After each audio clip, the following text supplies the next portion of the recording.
more time in the community, more time for socializing. We grow our food together, make energy, build houses with local materials, make international solidarity projects, try to work with the local university, etc. And we're around 20 to 25 persons living there. Yeah. And my personal passion there is I'm making micro biogas and using the digestate water to grow plants in aeroponic towers without soil, trying to look for solutions for world hunger. Right now, trying to grow chickpeas and soybeans without soil, because many places on the earth lack soil and lack water. And this is going to be a huge thing in the very near future, is trying to figure out how to produce food without access to soil, land, and stable climate. Thank you, Robert. Questions, comments? We talked a lot about configuration and experimentation, and there was a question before about the relationship. I don't remember who it was. There was a question about what is the relationship between the inside of these communities and the outside. Are many people, to sustain the community itself, have to work outside? Is the outside, which can mean institutions at the local level, your neighbors, what is the relationship? You know, the concept of border, you know, many of these initiatives, we talked about the concept of prefiguration, prefigurative politics. What is the relationship with the outside? Is it contentious? Is it instead spreading innovation or change? What has been your experience, Robert? Are you talking about eco-villages in general, or my specific also one? yours specifically, but also in your knowledge? Yeah. Yeah. There's been some studies done about the influence of eco-villages.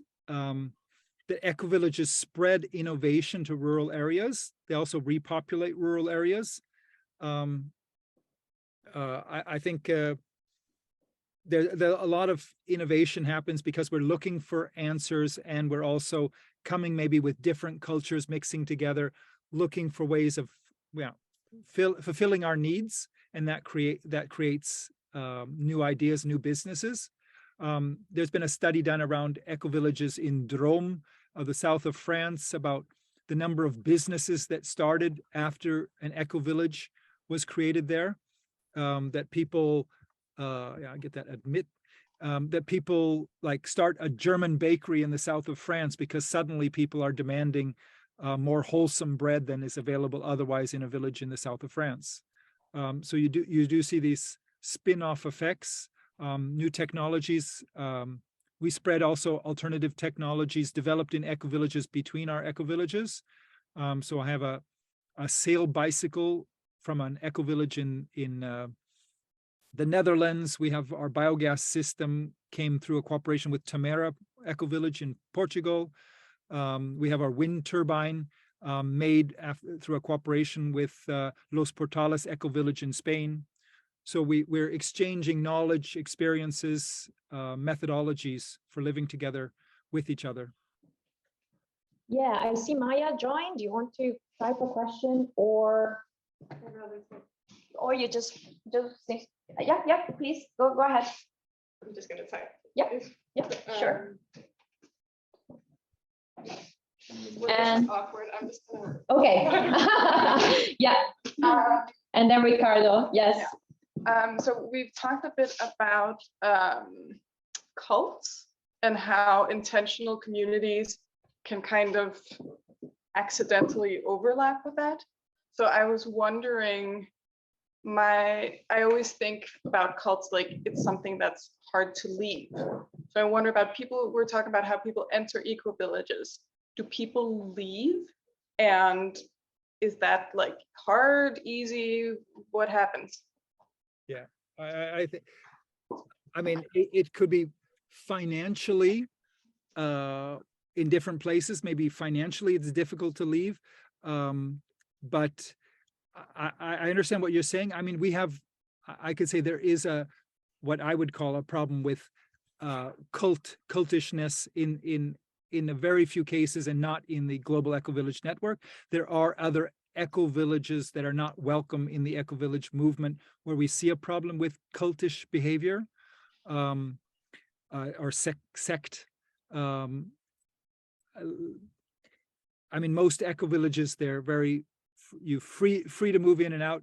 I mean, for the most part, it's hard to get in eco-villages because there are different systems of how they want to vet people before they get into the eco-village. So there's ways of coming and visiting, going on some summer course or something like this to try to get to know the eco-village before you get let in. And I said, some places are going to have huge economic barriers. This is true, that you have to buy a share in the housing cooperative, which could be very expensive and prevent you from getting in. And then you couldn't easily get out unless you find someone to buy your share. But as far as like a cultish where you wouldn't be allowed to leave, I myself had some fears about Hare Krishna. We have a lot of Hare Krishna eco-villages, and I was a bit fearing of them. And then I visited a lot, and I've realized, no one is being held at Hare Krishna villages, as far as I can see, against their will. Of course, people are there because they are getting some life satisfaction. Their needs, whatever they are, spiritual, personal, are being fulfilled, and that's why they're there. And what I noticed about these Hare Krishna eco-villages is there is really this love, and I say that empathy, being empathetic to the rest of the world, to rest of humanity, to all living things, I call that a love culture, is really necessary. That's how we're going to create a different culture. And that's what I also discovered with the Hare Krishna, and I feel relaxed with them that this is not a sect. They have a very specific religion and a lot of ceremonies and rules, but everyone is free to come and go as they want. We have had some problems with certain movements outside of the Global Eco-Village Network, where we see problems of people like manipulating, like in a cult or a sect, to get people psychologically dependent on being there, and then there's some sort of hierarchy. Actually, to be a member of the Global Eco-Village Network, you're not supposed to have any, there's supposed to be some sort of democratic control of the community, and there needs to be a community. So it doesn't really fit well with sex.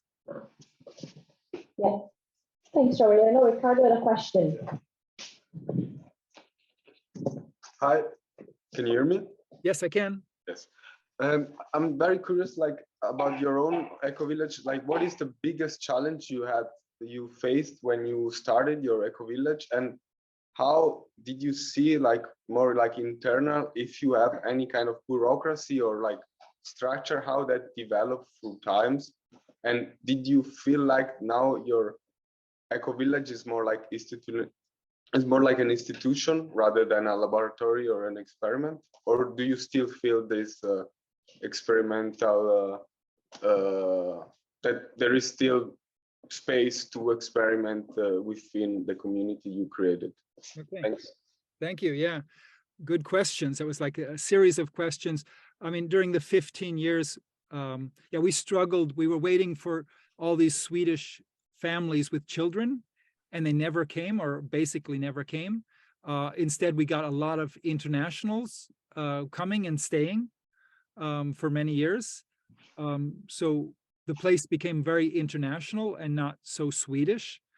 Still today, we have only one adult born in Sweden. So, you know, we're 20 to 25 people, and we have one adult born in Sweden, 2 children born in Sweden. So it's a very international place. So that, I don't know if that's a problem. I'm in the local regional parliament and regional council. That's why I'm in this room right now. So we are integrated anyway into, and I'm from California myself, so I've immigrated to Sweden and integrated. About our internal decision-making processes, we had consensus in the beginning, and then we moved eventually to what's called sociocracy. There's training courses in sociocracy, but this is a methodology to make sure that everyone is heard, that the majority doesn't oppress the minority, that everyone is heard and everyone can come with proposals without getting stuck in long dragged out decision making. Our community meetings we hold once a week where everyone is welcome to participate fully. They go really fast now, half an hour maybe. We have slowly developed a lot of structures. So our Ecovillage is now a cooperative, an NGO, and a foundation. We have 3 legal organizations. The foundation, Sudebyn Earth Care, owns the land and thinks in like 100-year perspective about the natural value of the land. The cooperative, Sudebyn People Care, is tending to the needs, the everyday needs of the people there, making sure there's good, healthy food for them. There is ecological ways to transport themselves. There's warm rooms, etc. for everyone. And finally, our NGO, which works with outreach, advocacy, education, research. So that's our different organization. And are we still a laboratory, or we've solidified? We have definitely not solidified. It's a constant change. Both people are changing and the world is changing. So I don't think it will ever actually solidify. I think it's okay to accept that. The world is changing really fast now. I really think the world is changing, that in 5 years it's going to be completely different than today. It's important to be agile and be ready for those changes when they come. And like I say, people change as well. People freely come and go. So we have a big turnover of people. So Robert, we're slowly running out of time. I can see Antonia, she wrote a question. Maybe we could take that as last question, and that we will thank you and close this fascinating guest lecture of yours. So she asked, are there limits as to what people in ecovillages are allowed to possess? Yeah. Well, I don't know if it's, I would say fortunately, there is no restrictions. As I say, ecovillages are so diverse. There's millionaire ecovillages, and there's ecovillages where people own nothing, where they actually are not even, there could be a mobile ecovillage, which is quite common in Latin America, just like a caravan moving around. But there's no common rules in ecovillages. There's no definition or requirements. So some places are going to look very similar to what normal Danish family might own. At the same point, that's the point of living in community. You don't need to have your own washing machine. You don't need to have your own car. You don't need to have all these things. You can share them. And that's at least the situation which I'm in. I don't own a car. I share part of a carpool. I don't need my own washing machine, etc.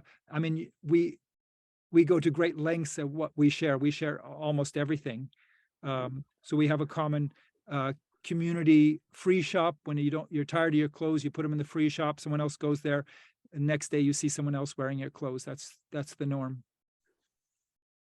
Thanks, Robert. I think we have a lot of food for thoughts. Of course, the experience of ecovillages is not very much explored in the context of a business school.